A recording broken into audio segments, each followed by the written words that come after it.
pessoal, sejam todos e todas bem-vindos e bem-vindas. Estamos começando mais um estudo das revistas espíritas. Eu sou o Beto Ramos, aqui é um espaço onde nós falamos tudo de espiritismo. Se você é novo ou nova por aqui, por favor, se inscreva no nosso canal, curta, comente, compartilhe os vídeos nas suas redes sociais, se torne um apoiador, use a chave Pix, torne-se membro, utilize ali uma das possibilidades de ser um dos nossos apoiadores. Tem outras formas, você vê também na descrição do vídeo. Tenho aqui ao meu lado Lauro Rodrigues, que já chega para dar o seu boa tarde, boa noite para todos. Seja bem-vindo, Laurinho.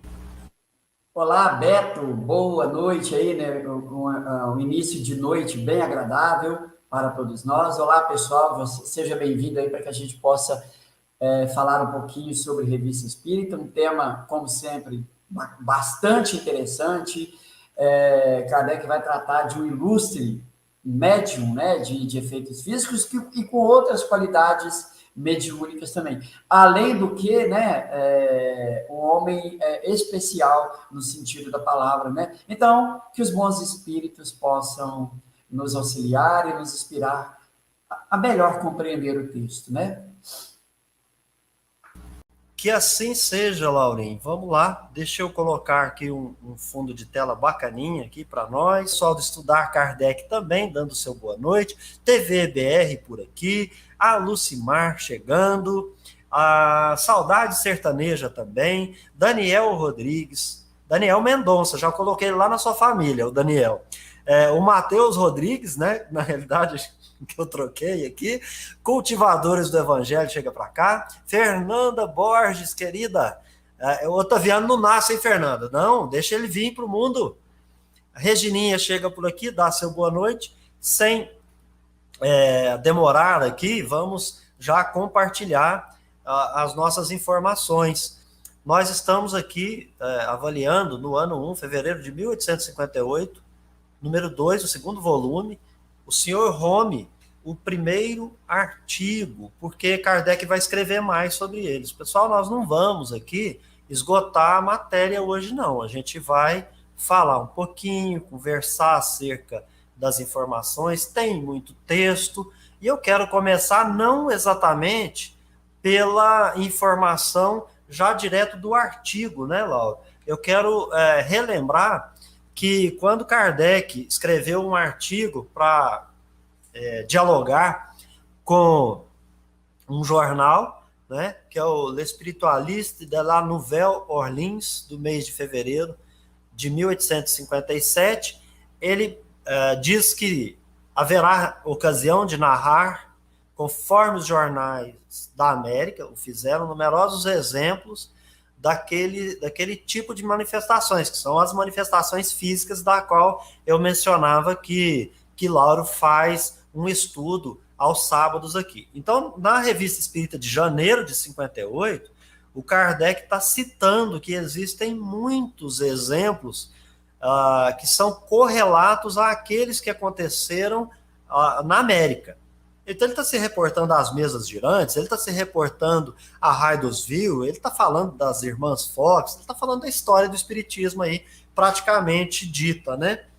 E ele, então, menciona que tem vários tipos de manifestações e que ele até brinca, né? Eles vão dizer assim, sem dúvida, muitos vão nos responder com aquele provérbio: a boa mentira vem de longe, né? Porque ele vai mencionar fenômenos parecidos com aqueles que os céticos e os críticos não acreditavam, né? Os materialistas daquela época. Então, ele prossegue dizendo, ainda em janeiro de 58, né, que quando coisas tão maravilhosas nos vêm de 2.000 léguas e não podemos verificar, concebe-se a dúvida.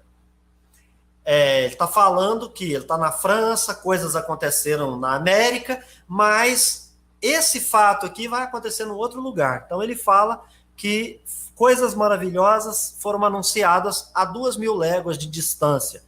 Não podendo verificá-las em loco, estudá-las, apresenta-se dúvidas, que é o que ele está dizendo. E aí ele continua dizendo, mas esses fenômenos atravessaram os mares com o Sr. Home, que deles nos deu provas. É verdade que o Sr. Home não foi para o teatro para operar seus prodígios e que nem todo mundo, pagando a entrada, pôde vê-los. Por isso mesmo, pessoas o consideram hábil prestidigitador, sem refletir que a alta sociedade que testemunhou esses fenômenos não se teria prestado com benevolência a lhe servir de patrocinador. Se o Sr. Home fosse um charlatão, não teria tido cuidado de recusar as brilhantes ofertas de muitos estabelecimentos públicos e teria saído com o ouro a mancheias. Seu desinteresse é a resposta mais peremptória que se pode dar a seus detratores, ou seja, quem o chamou de charlatão e desconfiou, e enfim, foram aqueles que trouxeram afrontas ao fenômeno sem que se observasse, estudasse profunda e seriamente. Ele prossegue dizendo que um charlatanismo desinteressado seria uma insensatez, uma monstruosidade. Mais tarde falaremos detalhadamente do Sr. Home e da missão que o conduziu à França. Enquanto aguardamos, eis um fato de manifestação espontânea, e aí ele vai trazer aquele fato que já estudamos no mês de janeiro, né? Aqui é só para lembrar que lá naquele mês o Kardec fez um anúncio que mais tarde ele iria adequadamente tratar desse grande médium aí, que foi também, como o Lauro menciona, um conhecido homem elétrico, né? Então aqui, só para iniciar, e já passo para você, Lauro, os fenômenos realizados pelo Sr. Home produziram tanta sensação como vieram confirmar os maravilhosos relatos chegados de além-mar, a cuja veracidade se ligava a uma certa desconfiança. Mostrou-nos ele que, deixando de lado a mais larga margem possível, exagero, ainda ficava bastante para testar a realidade de fatos que se cumpriam fora de todas as leis conhecidas. Tem-se falado, Sr. Home, de várias maneiras. Confessamos que seria exigir demais que todo mundo lhe fosse simpático. Uns por espírito de sistema, outros por ignorância. Passo a você, Laura, enquanto eu conserto esse errinho que está no slide aí. Tudo que foge, né, à compreensão passa a ser visto com uma certa desconfiança, e isso é mais que natural. Né? A princípio, até é lógico que nós olhemos com uma certa reserva. Mas daí ficar só na reserva, sem se aprofundar, talvez seja a questão mais danosa, porque nós estamos perdendo grande oportunidade para aquele que tem interesse verdadeiro em conhecer os fatos, conhecer os fenômenos, pesquisar, né? Não é interessante ficar só na dúvida, né? E o Sr. Home, como o próprio Kardec vai dizer, ele seria exigir dele, um jovem, veja bem, um jovem de pouco mais de 20 anos, 24 anos de idade. Então, muito jovem, exigir dele que tenha só pessoas simpáticas a ele, muito pelo contrário. Né, qualquer um que mostre qualidades que não podemos explicar nos causa um certo repúdio, né? Há muitas pessoas, vede Jesus, né? Jesus deu provas disso, causando o maior estardalhaço entre, né, o meio religioso de sua época, enfim, dos poderosos. Vocês vejam aí que a gente consertou o errinho, é fevereiro de 1858. Vamos lá. Então agora ele adentra nessa primeira parte. Veja bem que a gente tem aqui 12 slides para compartilhar com vocês. A gente não pretende esgotar o que nós estamos trabalhando nessa oportunidade, tá? Então vamos lá. Queremos até admitir, nestes últimos, uma opinião conscienciosa. Os últimos que ele está falando são os ignorantes, visto que por si mesmo não puderam constatar os fatos. Então, quando ele fala de ignorantes, que desconhecem porque não constataram, então ignoram o fato. E também são aqueles que ignoram porque também não estudaram, né? Então, tem também esse dado, porque o espiritismo ele carece de conhecimento prévio. Não adianta, por exemplo, às vezes você vai estar assistindo o nosso vídeo agora e vai surgir muitas perguntas. E na obra O que é o Espiritismo responde 99,9% delas. Porque Kardec fez um resumo didático pedagógico. E aí a gente chega e quer que todas as respostas venham mastigadas. E o problema é que, às vezes, a gente até entrega a resposta, mas a pessoa, por não ter o conhecimento prévio, não ter estudado seriamente, não estou falando nem daqueles sistemáticos, que não creem porque não quer crer e são críticos e são donos da razão. Estou falando dos ignorantes, dos que ignoram por desconhecimento. Se não se der a oportunidade de conhecer, vai ficar fazendo indagação que não tem nada a ver com nada, não é? Veja bem, nós iniciamos aqui o nosso encontro dizendo que o Kardec anuncia que os fenômenos ocorreram em todo o mundo, que os espíritos eles não deram uma informação só num lugar. E essa informação é corolário do controle universal, porque se o fenômeno só ocorrer na sua casa, nós temos um problema aí. O fenômeno, ele precisa ocorrer universalmente. Para ele ter uma validade funcional, para ele servir-se como doutrina espírita, mais ainda. Então, para a gente desconfiar, perguntar, dialogar, precisa de conhecimento prévio. Senão a gente vai ficar dando murro em ponta de faca. Né? Um faz de conta, como a gente brinca na pedagogia, né? O professor faz de conta que ensina, o aluno faz de conta que aprendeu e a universidade faz de conta que entregou o diploma, né? Mas ninguém formou em nada. Então, precisa saber mesmo, conhecer de fato.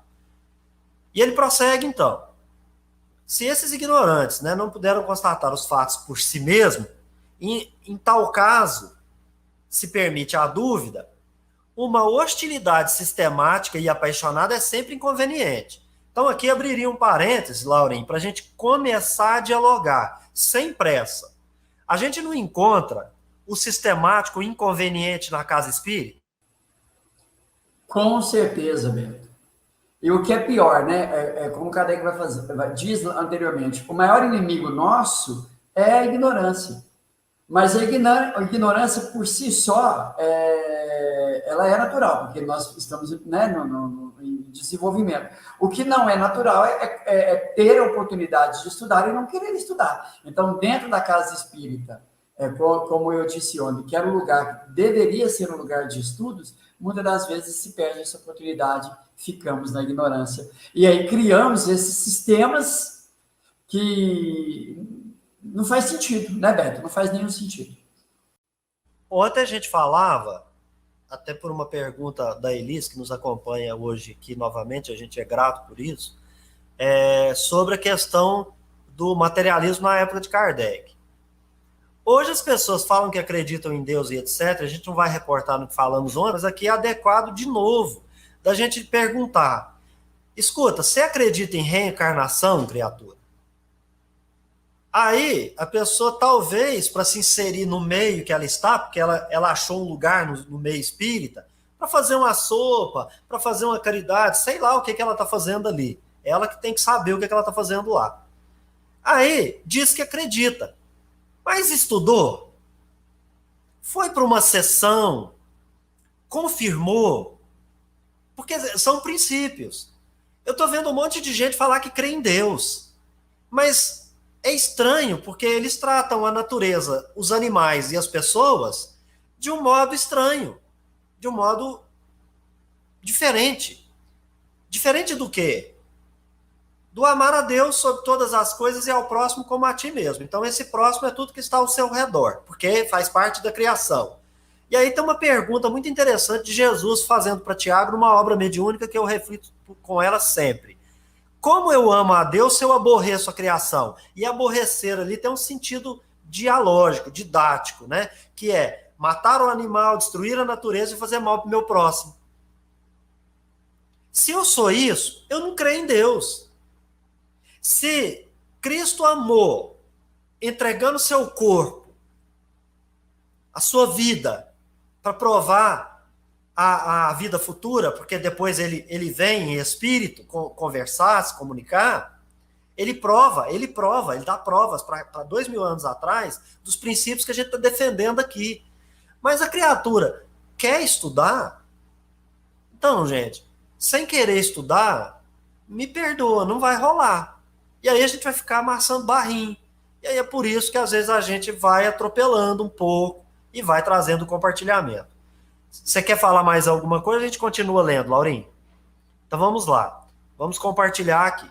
Paramos então no é sempre inconveniente. Repito, o que é sempre inconveniente? Mesmo rindo, mesmo brincando, mesmo sendo aquele falso acolhimento, a pessoa sistematicamente está contra o princípio e o postulado espírita. Tem uma coisa aí que não conjumina, como a gente chama aqui na minha terra. Então, é hostil sistematicamente, apaixonadamente pela própria opinião e se torna um inconveniente. O Lauro não falou, mas eu vou dizer. Sabe o que Kardec faz com esse tipo de gente? Expurga. Não participava do grupo. Não participava do grupo. O inconveniente, ele precisa ser expurgado. O inconveniente que nós estamos falando não é o que ignora porque não tem conhecimento, quer conhecer. É o hostil, o sistemático, o que cria uma razão. Ele vai lá ler uma obra mediúnica e quer implantar aquele troço dentro da casa espírita e ninguém tasca daquilo, porque a criatura parece que está com obsessão encarnada nele ali, sabe? E quer que a coisa flua daquele jeito. Eu sei de pessoas aí dizendo que não se estuda obra do Kardec no centro, não, só de um determinado médium aí. Isso é estranho. Prosseguindo. Em toda relação de causa, julgar o que não se conhece é falta de lógica. E difamar sem provas é esquecer as conveniências. Isso aqui dá um tratado, viu? Em toda relação de causa, julgar o que não se conhece é falta de lógica. E difamar sem prova é esquecer as conveniências. Trocando em miúdos. Estuda. Procure conhecer. Porque senão você está tirando conhecimento da onde, criatura? Por um instante, prossegue Kardec, façamos abstração da intervenção dos espíritos e não vejamos os fatos relatados, senão simples fenômenos físicos. Então veja bem, quando Kardec usa a palavra abstração, ele está falando assim, abstraindo, tirando fora, deixa isso de lado por enquanto. Não é aquela abstração de pensar abstratamente. É outra coisa, entendei-vos quantas palavras. Então ele continua. Vamos olhar esses fenômenos apenas como físicos. Quanto mais estranhos forem, mais atenção merecem. Olha Kardec, precisa ter atenção. Explicai-os como quiserdes, mas não os contesteis a priori, se não quiserdes que ponham em dúvida o vosso julgamento. Explica como queira, mas não contesta a priori. E aqui vai uma informação para todos nós aqui, vale discordar de mim, sem problema nenhum. Por que eu tenho um apreço para leitura de obra mediúnica e cuidado com as mesmas? Porque eu não afasto nada com contestação a priori daquilo que eu não aprofundo conhecimento. Eu não sei tudo, sei muito pouco, e o pouco que eu sei, eu busquei no Espiritismo. Então, veja, eu também não vou ser, com aquelas obras, leviano. Agora, é fato. Por quê? Precisa ter lógica, precisa ter conhecimento, e algumas coisas é preciso ser afastado até que a gente tenha uma informação acerca daquilo. O que colide com Kardec, você tem que deixar fora. Já dizia o bom e velho Emmanuel, né? Tá fora de Jesus e de Kardec, me esquece. Então vamos esquecer mesmo. Vamos aplicar isso aqui. Mas a gente não ter conhecimento não quer dizer que está fora de Jesus e Kardec. Isso também é um fato. Não sejamos levianos. Explica como queira. Não contesta a priori. Kardec não contestava nada. A prioristicamente. O que é isso? Antes de fazer um exame. A priori é eu já fazer uma ideia. Julguei, apontei o dedo. Por quê? A minha mente não aceitou aquilo, logo aquilo não vale para ninguém. E quero fazer tábula rasa da minha opinião. Então, se não quiser pôr em dúvida o vosso julgamento, quem julga atabalhoadamente, a prioristicamente, afoitamente, o julgamento dele é manco. É isso que o Kardec está falando. Aqui, o que deve espantar e ter um restinho de frase, a gente segue depois. Vou passar para o Lauro aqui para, inclusive, discordar, Laurinha, é do jogo, viu? Fica à vontade. Só quero acrescentar, e no que você falou, quando nós dizemos, e vamos sempre dizer isso, porque a gente compreende e é naquilo que a gente acredita, que não se deve estudar, tem que se estudar, ler tudo. Tem que se ler tudo. O que não é conveniente, o que não é prudente, é levar essas leituras sem um conhecimento de causa para dentro do ensino doutrinário, porque senão nós vamos estar contaminando aquilo que é puro. Então, eu posso ler obra mediúnica? Claro, pode ler o que quiser. Mas veja bem, se não compreende, se não tem o entendimento, leia como um passatempo, como um lazer, como uma distração, não como um estudo, porque estudo primeiro tem o que naquilo que é fundamental. Senão, eu vou colocar o carro à frente dos bois e vou entrar nesse mesmo percurso que Kardec diz aqui, ó. Aí eu não vou conseguir explicar, porque eu não tenho conhecimento, e vou explicar como eu estou compreendendo naquela leitura daquela obra que eu fiz. E isso pode, sim, ser danoso para o entendimento, tanto meu, quanto daqueles dos quais eu estou dialogando, ou eu estou explicando. Aí é prejuízo. Antes de prosseguir, Lauro, vamos buscar o comentário do Mateus. Mateus está dizendo: o fato de uma pessoa frequentar uma casa espírita não significa que ela está, de fato, absorvendo os estudos da doutrina espírita. Nem na casa, nem no virtual, nem em lugar nenhum. Porque para absorver, eu preciso meditar. Se eu desligo a televisão e vou fazer outra coisa, não adianta. Quantas vezes eu e o Lauro, nós nos pegamos assim? A gente entra para fazer alguma coisa depois de um estudo, coloca o estudo para ouvir, e depois a gente fala, tinha mais coisa para falar, nós precisamos falar mais sobre isso, menos sobre aquilo, precisamos corrigir tal ponto, precisamos pesquisar mais tal coisa. E é isso que o Kardec fala o tempo todo. O espiritismo, gente, ele é estilo de vida. Eu preciso aplicar o estudo na minha vida. Eu preciso aplicá-lo na minha vida. E essa aplicação, ela se dá por meio da meditação naquilo que eu aprendi. Mas é aquela questão, voltamos, né, Laura? Viver o presente não é fácil. A gente está sempre pensando ou no futuro ou no passado. O que me fizeram, o que vão fazer para mim, o que eu vou fazer para o outro, e futuro, passado, e o presente, e o agora. Daqui a um segundo posso não estar aqui. Então, o que eu fiz até agora? Não é? Essa é uma questão. Depois ele ainda colocou uma outra questão aqui, que antes de passar para frente eu queria compartilhar contigo.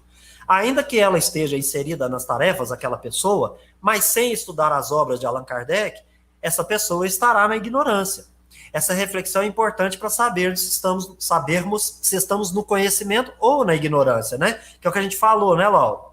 Muito bom essa colocação do Mateus, oportuna, porque, veja bem, dentro do nosso olhar, dentro do movimento espírita, nós classificamos a pessoa como sendo boa pessoa pela caridade material que ela faz.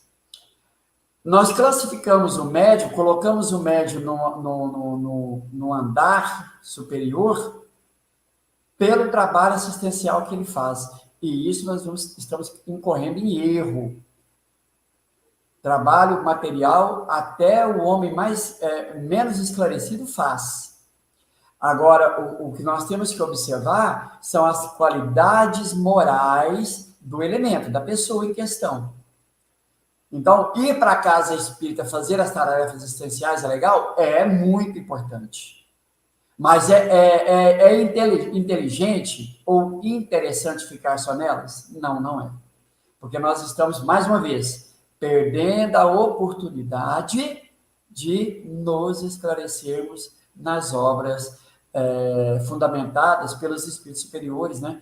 Pelas mãos, pela inteligência de Allan Kardec. A Tânia chegou por aqui, deu o seu boa noite, né? Enfim, há algumas perguntas aqui que eu estou percebendo, viu, Elis? Tem que ser feitas num outro momento e dentro do livro dos médiuns, tá? Para a gente... mas as falas não são mais ou menos iguais? Mas aqui nós estamos contando uma história do laboratório para a gente pegar e prosseguir, tá? Estudando um pouco da história do Espiritismo dentro do Espiritismo através dos artigos da Revista Espírita, o laboratório. Então, vamos lá. Segura aí essas dúvidas. Mais cedo ou mais tarde a gente vai respondê-las, tá? A gente vai seguindo aqui. Bom, Lauro, seguindo no texto, a última frasezinha, o que deve espantar, o que nos parece ainda mais anormal que os próprios fenômenos em questão é ver esses mesmos que debateram sem cessar contra a oposição de certos núcleos acadêmicos em relação às ideias novas que continuamente lhes são lançadas na face. E isso, em termos pouco comedidos, os dissabores experimentados pelos autores das mais importantes descobertas, como Fulton, Jenner e Galileu, que citam a todo momento eles mesmos caírem em erro semelhante, logo eles que dizem, e com razão, que até poucos anos atrás teria passado por insensato quem houvesse falado em corresponder-se de um extremo a outro da Terra em alguns segundos. E aqui eu acrescento, olha o que nós estamos fazendo aqui agora, como nós estamos estudando a doutrina espírita através desse sistema, nos reunindo num grande grupo aqui, e eu tenho aqui a Tânia no Rio Grande do Sul, a Elis, depois você fala para nós aqui, Elis, de qual cidade você está falando, né? O Wilton, a Sueli na sua casa, Matheus, Lucimar, Contagem, Belo Horizonte, outras pessoas que chegam por aqui, falam do Japão, de Portugal, da Itália, da Alemanha, enfim, pessoal, dos Estados Unidos, né? Aqui na América ainda, né? Nos países vizinhos, né? Porque aqui é a América também, viu, gente? A América do Sul. Então, nós temos Venezuela, temos Equador, Chile, Colômbia, as pessoas estão aqui se reunindo conosco. Recente, nós tivemos aqui a presidente de Federação Colombiana, né? De Bolívia, enfim, né? Temos todas... temos esse contato aqui através dessas ondas. Kardec está falando o mesmo. Está falando o mesmo. Imagina esse WhatsApp hoje se a gente utilizasse ele a bom termos, né? E prossegue. Se acreditam no progresso do qual se dizem apóstolos, que sejam, pois, coerentes consigo mesmos e não atraiam para si a censura que dirigem aos outros, negando que não compreendem. Vamos abrir um parênteses aqui, Laura, para a gente falar de quinta-feira, que a gente falou de materialismo e materialista, que são esses amantes da ciência, que por terem encontrado nesse objeto aí de paixão, depois, pela própria ação das religiões ancestrais, que fizeram com que eles, então, fossem buscar um amor todo próprio junto à ciência, né? E ali tentando incutir ideias que são improváveis, a questão da Terra, a questão de Adão e Eva e outros dogmas da igreja, né? Quem estiver lendo o que é o Espiritismo, naquele diálogo com o padre, vai ter noção do que a gente está falando aqui. Então, lá no Livro dos Espíritos, a gente falou um pouquinho do materialismo, né, Laura? Que vem a calhar com essa fala do Kardec. Ele está dizendo assim, homens de ciência, não seja sistemático. Você tem razão numa coisa, mas você é limitado. Você chegou no seu horizonte e depois não transpôs ele dando um salto, observando esses fenômenos aqui. E o Kardec os convida para não ser sistemáticos, né, Laura? Exatamente, né? E isso conclui aquele dizer lá atrás de Kardec, quando ele vai falar, olha, é necessário uma observação sem uma crítica a priori, né? Sem rejeitar qualquer coisa, por não observar. Então, o homem de ciência, por uma questão mesmo até de muito orgulho, muita vaidade, ele vai rejeitando aquilo que é novo, e ele não aceita, só que depois ele vai ver que realmente aquilo era possível e aquilo aconteceu, querendo ou não, aconteceu. Pessoal, vamos pegar aqui hoje, na história da humanidade, o que nós conhecemos de vacinas. Gente, quantas vacinas não foram desenvolvidas que curaram, que ceifaram da terra, pelo menos assim, por exemplo, a paralisia infantil, né, que estabilizou, que diminuiu, vacina. Aí surge um momento como esse que nós estamos vivendo, aparece pessoas para dizer que vacinação não é segura. Então, quer dizer, a gente fica pensando, poxa, vamos verificar a história da humanidade e vamos ver que é por meio das vacinações, das pesquisas, que se curou. E não vai ser diferente agora, né? Então, nós percebemos que por ignorância, eu pego algo que está surgindo e já quero descartar. O Kardec, então, depois que ele fez esse preâmbulo, eu queria só situarmos todos, né? Ele está falando assim, existem os que não conhecem os fenômenos, são ignorantes, precisam estudar. Existem os sistemáticos, aqueles que vão criticar de um tudo porque pensam que só eles têm razão das coisas ou que deveriam ser consultados acerca desses fenômenos. Não se poderia estudar sem a presença deles ou sem a sua chancela, seu carimbo. Isso também. Ele diz assim, então, agora voltemos ao Sr. Home. Os fenômenos aconteceram lá na América, se aconteceram aqui na França, segundo Kardec falando, né? E aconteceram lá na Inglaterra. Voltemos ao Sr. Home. Chegado a Paris no mês de outubro, então ele veio de fora, um estrangeiro que chega a Paris. No mês de outubro de 55, veja que o Livro dos Espíritos não havia sido lançado ainda, achou-se desde o início, lançado no mundo mais elevado, circunstância que deveria ter imposto mais circunspecção no julgamento que lhe fazem. Porque quanto mais elevado e esclarecido é esse mundo, menor é a suspeita de se deixar benevolamente enganar por um aventureiro. Essa mesma posição suscitou comentários. Pergunta-se, quem é o Sr. Home? Para viver nesse mundo, para fazer viagens dispendiosas, disse, é necessário ter fortuna. Se não a tem, deve ser sustentado por pessoa poderosa. Sobre esse tema levantou-se um sem número de suposições, cada qual mais ridícula. O que não se disse de sua irmã, que ele foi buscar há cerca de 1 ano. Comentava-se que era um médium mais poderoso que ele, que ambos deviam realizar prodígios de fazer empalidecer os de Moisés. Várias vezes nos dirigiram perguntas a esse respeito. Eis a nossa resposta. Indo à França, o Sr. Home não se dirigiu ao público. Ele não gosta e nem procura a publicidade. Se tivesse vindo com propósitos especulativos, teria corrido o país, lançado mão de propaganda em seu auxílio, teria procurado todas as ocasiões de se promover, enquanto as evita. Teria estabelecido um preço às suas manifestações, contudo, nada pede a ninguém.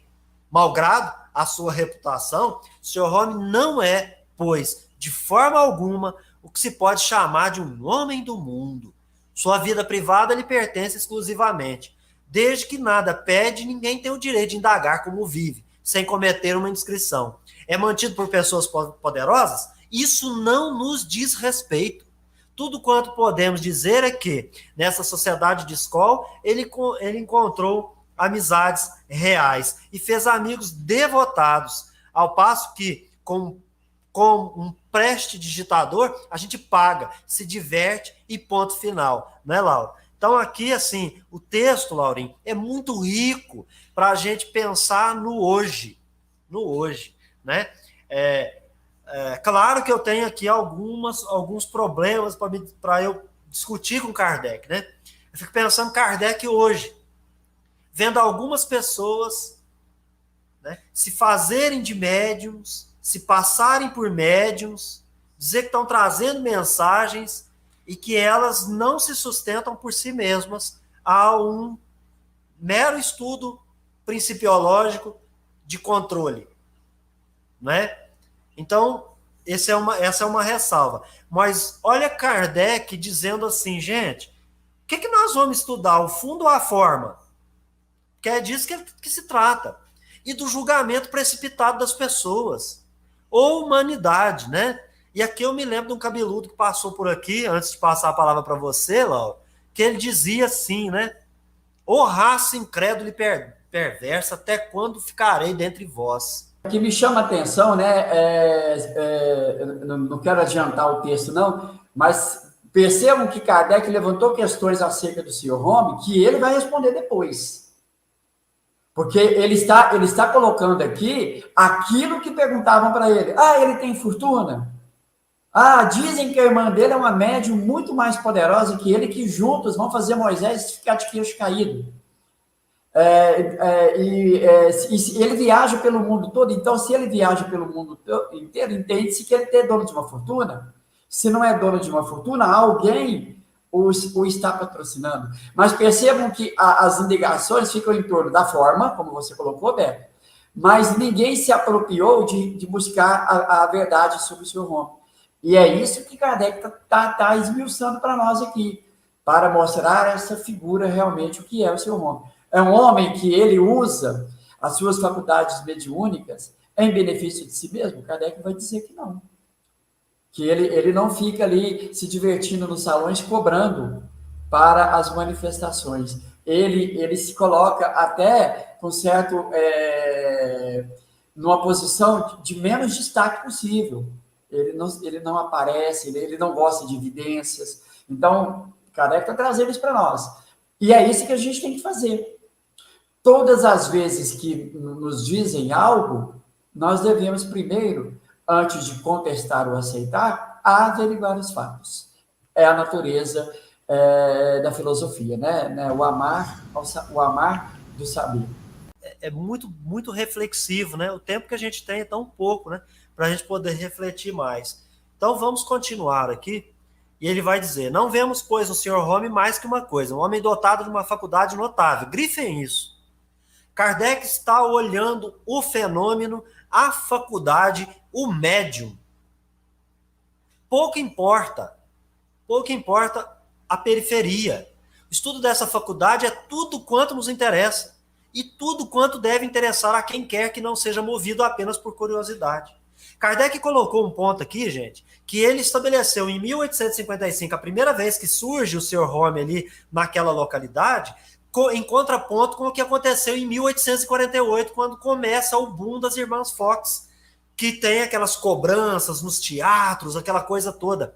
Então ele coloca em contraponto. São faculdades semelhantes? Pode ser que sim, mas aqui ele vai notar coisas extraordinárias e vai se constituir num objeto de estudos para Allan Kardec. Sobre ele, né, a história ainda não abriu o livro de seus segredos. Até lá ele pertence à ciência. Quanto à sua irmã, eis a verdade. É uma menina de 11 anos que ele trouxe a Paris para a sua educação, desde que está encarregada de ilustre pessoa. Sabe apenas em que consiste a faculdade do irmão. É bem simples, como se vê, bem prosaico para os amantes do maravilhoso. Agora, por que o Sr. Home teria vindo à França? Certamente não foi para procurar fortuna, como acabamos de provar. Para conhecer o país, mas ele não o percorre. Poucos saem e não têm absolutamente hábitos de turista. O motivo patente é o conselho dos médicos que acreditam ser o ar da Europa necessário à sua saúde. mas os fatos mais naturais são, por vezes, providenciais. Pensamos, pois, que se veio aqui é porque deveria vir. A França, ainda em dúvida no que diz respeito às manifestações espíritas, necessitava que lhe fosse aplicado um grande golpe. Foi o Sr. Home que recebeu essa missão. E quanto mais alto foi o golpe, maior sua repercussão. A posição, o crédito, as luzes dos que acolheram e que foram convencidos pela evidência dos fatos, abalaram as convicções de uma multidão de pessoas, mesmo entre aquelas que não puderam ser testemunhas oculares. Ele prossegue. A presença do Sr. Home teria sido, portanto, um poderoso auxiliar para a propagação das ideias espíritas. Se não convenceu a todos, lançou sementes que frutificarão tanto mais quanto mais se multiplicarem os próprios médiuns. Como dissemos anteriormente, essa faculdade não constitui um privilégio exclusivo. Existe em estado latente em diversos graus entre muita gente, não aguardando senão uma ocasião para se desenvolver. O princípio está em nós, por efeito mesmo de nossa organização. Está na natureza. Dele todos temos o germe, não estando longe o dia em que veremos os médios surgirem em todos os pontos, em nosso meio, em nossas famílias, entre os pobres como entre os ricos, a fim de que a verdade de todos seja de todos conhecida. Pois, segundo nos anunciaram, trata-se de uma nova era, de uma nova fase que começa para a humanidade. A evidência e a vulgarização dos fenômenos espíritas imprimirão um novo curso às ideias morais, como se fez o vapor em relação à indústria. Volto, Laurim, para passar a palavra para você, recordar que ontem comentávamos, né, que mais uma vez Kardec vai dizer, temos o germe, é latente, não é? Mas depende da organização, porque é preciso ler nos detalhes, nas entrelinhas. Ele está dizendo, depende da organização física do ser humano. Então, mais uma vez, né? Então, Kardec esclarece pontos que eram questionados a respeito do Sr. Holmes, sobre a irmã, o que de fato, o que o trouxe, o que o levou a Paris. Então, Kardec está colocando. Só que o que eu achei interessante, Beto, pessoal, foi que quando o Kardec falou, olha, o que se sabe que por recomendação médica, os ares da Europa, né, para ele que passava por um problema de saúde, seria um tratamento. Mas, vamos lembrar agora aqui de Deus estar presente, mas como tudo, como é uma lei natural, por exemplo, né, ele está com o corpo debilitado, precisa de um ar apropriado, por sugestão dos médicos, mas atrás disso tem uma sabedoria, que o levou aonde? À França. A França era o quê? O foco, o centro dos estudos da doutrina espírita, né? Então, olha para vocês verem que Deus, ele cria leis naturais, mas está ali presente, né? A sua sabedoria, a sua inteligência, sempre presente, providenciando aquilo que é necessário. Beto, eu não tenho muito que me alongar, porque a gente vai tratar depois a questão mediúnica, o Beto já disse, né? Ela dispõe, ela necessita de uma organização fisiológica do corpo. Então, todos nós somos médios no sentido de sermos influenciados. Mas, para que seja médio no sentido vulgar da palavra, é necessário que o corpo físico dê condição ao espírito encarnado, né, poder atuar como médium. E nós, Lauro, vamos perceber nesse texto o quanto que nós, de fato, dependemos para o nosso aprendizado de observar os fenômenos, né? Agora, tudo precisa ter um objetivo, que é o esclarecimento. Nós estamos indo para as casas espíritas à procura de esclarecimento, de estudo, ou o nosso objetivo é outro? Se a gente não responder essa primeira indagação, talvez as nossas atitudes elas se tornem incoerentes. Porque eu percebo em pessoas que querem o fenômeno de manifestações físicas, fenômenos físicos, mas só para satisfazer a curiosidade, não a curiosidade do conhecimento, que leva uma pergunta, que tem algo que ele leu, que ainda deixou dúvida. Tem tanta coisa que a gente lê no livro dos médiuns, né, que a gente precisaria dialogar entre nós para poder responder essa ou aquela questão, e que Abstraindo também da ideia, né, como diz Kardec, da evocação, nem estou falando disso, mas quantas vezes os estudantes do Espiritismo se reúnem para trazer aqueles pontos fulcrais, objetivos do estudo que precisam de um esclarecimento. O que eu ouço, o que eu vejo, não sei se todos vão concordar comigo, porque eu estou falando de alguma experiência, né? Eu tenho pouca experiência nesse sentido, né? Não sei a experiência de vocês, Lauro e todos. Mas as pessoas buscam satisfazer uma curiosidade, não buscam esclarecimento, busca tratamento mesmo, médico, hospitalar. Você acabou de falar aí agora, por exemplo, sobre vacina. Eu tenho percebido pessoas dizer que vai receber vacina, que vai ter um determinado momento que vai sair um anjo, sei lá quem, que está vacinando as pessoas, que nós temos que nos reunir em uma determinada hora, numa certa hora, para fazer... Olha, gente, eu acho que pensamento positivo nós deveríamos ter ele 24 horas por dia, não é às 18 horas, meia-noite, ou 22 horas, ou 6 horas da manhã. Eu acho que nós deveríamos ter pensamentos bons, positivos, o tempo todo, né? Então, Lauro, aqui o texto, ao meu sentir, ele nos diz da necessidade do estudo das faculdades dos médiuns. A gente não estuda nas faculdades dos médiuns, a gente, de fato, nem os médiuns estudam suas faculdades. Uma coisa meio estranha. Cheguei ali porque eu estava doente, com uma depressão, queria suicidar, via coisas, eu tinha alguma coisa, alucinação, sei lá o quê. Enfim, Lauro, antes de passar para você, compartilhar apenas aqui, tão somente, o último slide do nosso encontro de hoje, que vai dizer o seguinte: se a vida privada do Sr. Home deve estar fechada às investigações de uma indiscreta curiosidade, cada um no seu quadrado, cuida da sua vidinha, né? Aquela história, vamos brincar de vida, cada um cuida da sua, do Sr. Home também. Há certos detalhes que podem, com toda razão, interessar ao público e que são de utilidade para a apreciação dos fatos. Tandandandã. No próximo encontro, semana que vem, a gente traz para vocês quais são esses fatos de utilidade a respeito da vida do Sr. Home. O Sr. Home é um idoso, é um rapaz, é um jovem coroa de 35 anos, 40 anos, ou, né, quem sabe, um garoto de 80. Vamos saber isso no próximo encontro, Lauro Rodrigues. Beto, o que é interessante, né? Kardec vai tratar no livro dos médiuns, ele vai falar, vamos falar do quadro sinótico, que é um resumo que ele vai fazer das qualidades especiais, das aptidões especiais dos médiuns. São pelo menos, Beto, 80 tipos de característica de aptidão mediúnica. Aí eu pergunto para você, e você pode perguntar para qualquer médium que você conhece. Você fala assim, qual que é a sua aptidão, qual que é a sua qualidade? Ele vai dizer para você assim, com segurança e sem medo de errar. Eu sou médium psicofônico, ou eu sou médium escrevente, psicógrafo, ou eu sou vidente só. Mas ele não se conhece. Ele sabe que ele fala, ou ele escreve, ou ele vê, ou ele ouve.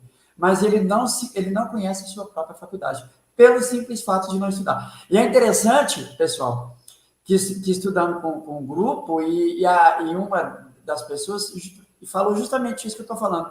Ela falou assim, gente, eu sou médium há tantos anos, trabalho há tantos anos como médium, eu não sabia disso tudo aqui. Então, sinal de que ela nunca estudou o livro dos médiuns. E outra, ela nem se conhece como médium. Então, a importância do estudo. Você está falando aí, é isso, você terminou com a frase. O conheça-te a ti mesmo. O conheça-te a ti mesmo. Em qualquer ocasião.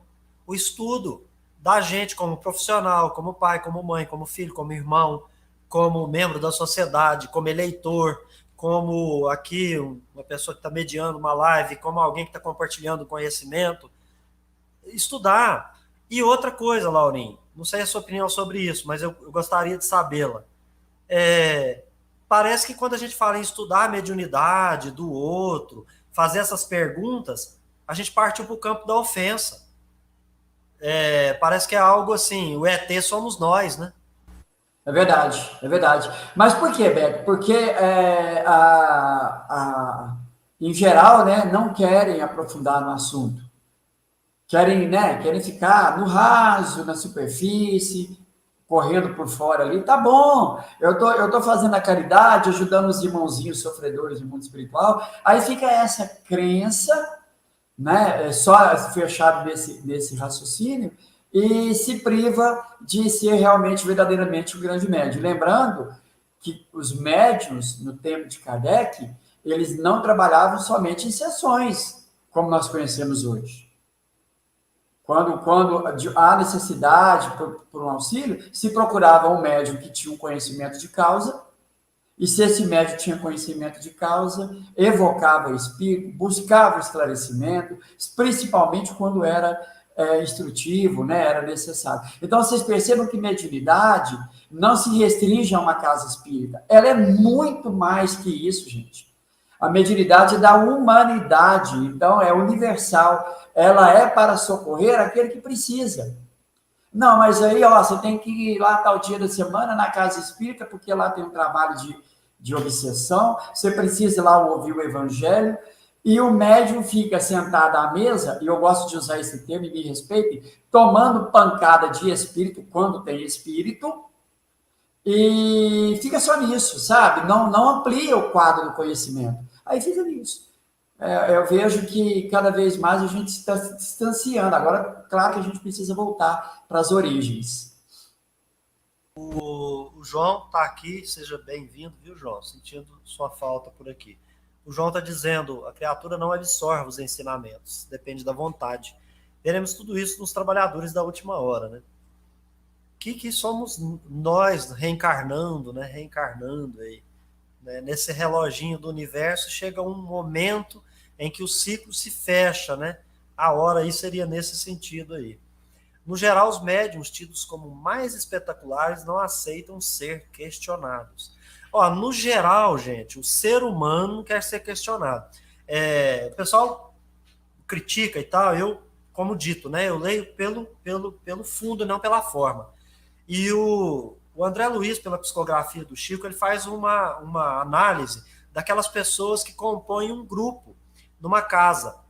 Então ele fala do doutrinador, ele, né, vai dando os nomes lá que ele acha cabível, né? E cabe a nós tirar o fundo da mensagem. Mas ele fala do coordenador da assembleia, do dirigente, do médium, do frequentador, do trabalhador, enfim, ele vai falando de todos, né? E vai trazendo algumas coisas ali que, ao meu sentir, são importantes no âmbito de percebermos como a coisa se dá.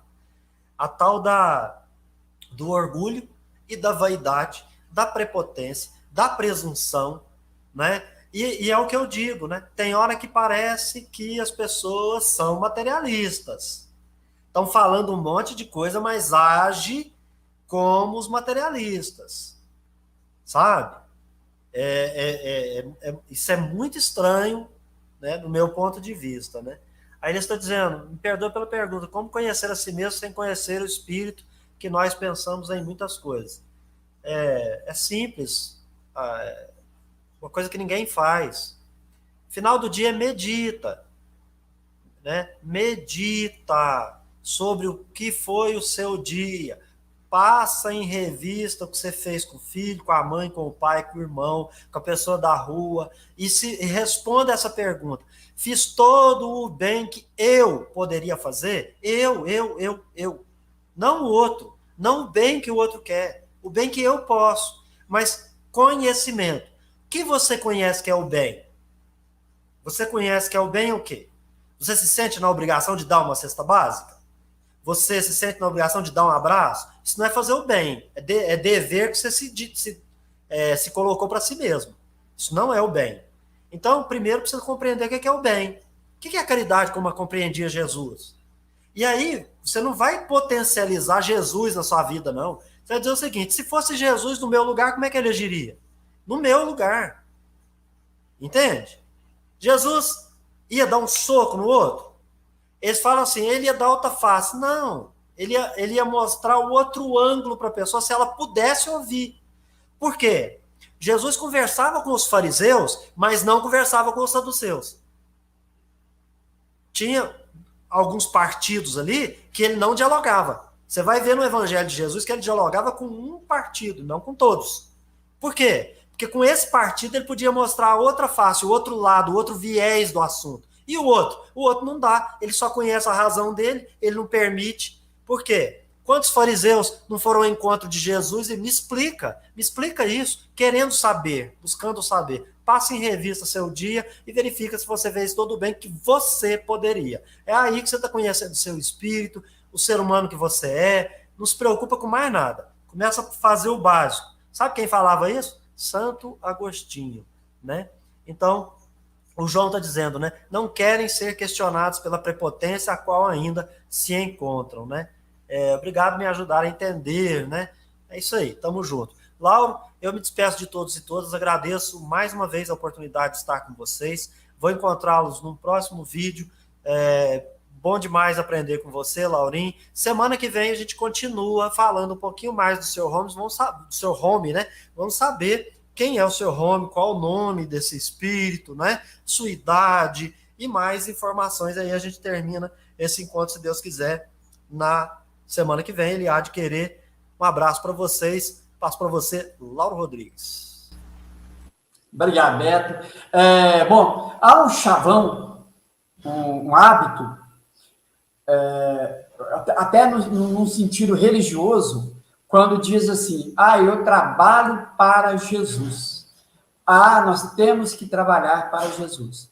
Bom, partindo dessa ideia, significa que eu vou fazer para Jesus para que ele faça por mim depois. Gente, isso é errado. Nós trabalhamos para nós, é a nossa mudança interior. Jesus é nosso modelo e guia, nós não somos funcionários de Jesus. Não vamos esperar que ele vá nos salvar, que ele não vai fazer isso se nós não seguirmos o exemplo dele, os ensinamentos dele. Então, o que precisa, eu penso, gente, é que a gente tire esses hábitos de achar assim, não, eu trabalho para Jesus. Não. A gente tem que trabalhar para a nossa transformação moral. É isso que vai nos elevar na hierarquia dos espíritos. Não é pensar que somos servos, funcionários, isso não adianta. Né? Então, nós precisamos sair desse campo religioso, vamos deixar para as religiões esse pensamento. Nós somos artífices de nós mesmos, Kardec vai dizer que o espírito é artífice dele mesmo. Né? E isso é a nossa conquista, é o nosso mérito. E, Beto, eu também quero encerrar aqui, agradecendo a você, ao pessoal todo que está nos assistindo agora, desejando uma semana, né, um início de semana aí, que já começou nesse domingo, mas assim, muito proveitoso, e lembrando que amanhã nós temos o Resenha Espírita, às 18 horas, o encontro novamente com Fábio Fadel, que vai trazer um tema pessoal, que eu acredito que vai ser muito bom da gente assistir, porque tá engraçado, até casa com isso que a gente está falando aqui, a salvação dos espíritas. Beleza, pessoal? Fiquem com Deus, muita paz a todos, gratidão, Beto, gratidão ao canal Revelar e a todos vocês, paz para todos.